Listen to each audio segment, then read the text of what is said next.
Hi, how you doing? My name is Brandon Taylor. I'm the Assistive Technology Specialist for Stockton Unified School District and Port City, SELPA. Today we're going to go over some digital reading accommodations using a program, an extension actually, called Immersive Reader. So how do we get to Immersive Reader? How do we train our students to get this onto their computer? First thing we need to do is go up right here. Okay, and we're going to search the Google Chrome Store. Google Chrome Store. I open Google Chrome Store, and what we're looking for is a product called Immersive Reader.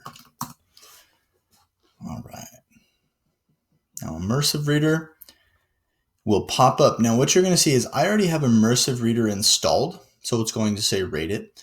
It's up here in the corner. But what I want you guys to do is you would click here on Add to Chrome. The Add to Chrome button would be right here, Add to Chrome. And once we do that, you're going to see the Chrome extension up in the corner. Now, the Immersive Reader is what's called a right-click extension. Okay, many of the extensions we use, you have to click on. This is actually just a right-click extension. Now, what do I mean by right-click extension? So I'm on Wikipedia, something that many of our students interface with on a weekly basis. I typed in a basic search for soccer. Okay, so how do I use Immersive Reader? Immersive Reader is now loaded onto my Chrome browser. I'm going to highlight this paragraph. I'm going to right-click and help me read this. Now it will take me to a different page, and that particular paragraph will be displayed. Now there's a lot of different things I can do with this. I can have it basically read to me.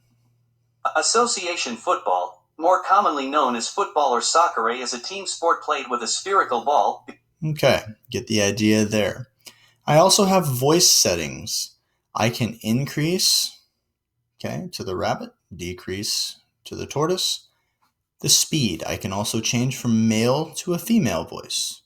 We'll go female voice, so that way you guys can hear it. Between two teams of 11 players.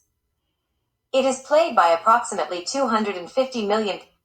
All right, so you see that.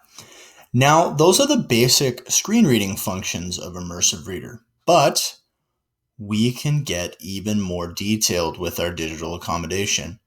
Text preferences. Now, text preferences is really great because we can increase the size of our font. Okay. We can also decrease the size of our font. Very important for students with visual disabilities. Also for some of our students who have some attention issues that may need to focus in on fewer items on the screen. Increased line spacing is on as a default, but we can also turn that off. Looks a little more traditional there. I prefer increased line spacing for some of the reasons that I already mentioned. We can also go ahead and change the font. We have 3 different options of font there, up to the student to see what works best for them. And here is what I think is really amazing. We can change the background. We can also go more colors, and we can really fine tune it in here. We can do a lot of different things with it. For the sake of what we're doing right now, I'm going to leave it this light green. Okay. So the next thing that we have are grammar options. Now, I think this is incredibly powerful, and I can't think of a classroom setting of readers that this would not benefit. So if I wanted to turn on something like syllables, I can turn syllables on. Now you see here the dots, this word approximately. It will give me syllable breaks. Again, amazing for some of our struggling readers, or even some of our emergent readers, being able to look at bigger words and break them up. This is another fantastic tool right here. And I think there's incredible power in how we can do this, particularly for our English classes. So I turned, if you look here, I turned on nouns. Now in here, we can find nouns: game, end, object, okay? Opposition, ball. I can turn nouns off. I could turn on verbs: making, played, moving, adjectives, and adverbs. Now let's turn them all on and then do something called show labels. And then it shows me adjectives, verbs, nouns, does all of those things for me. And I can't think of a reading class that wouldn't be beneficial to show your students what that looks like. This last thing is called reading preferences. And reading preferences is really, really quite amazing. We can go line focus.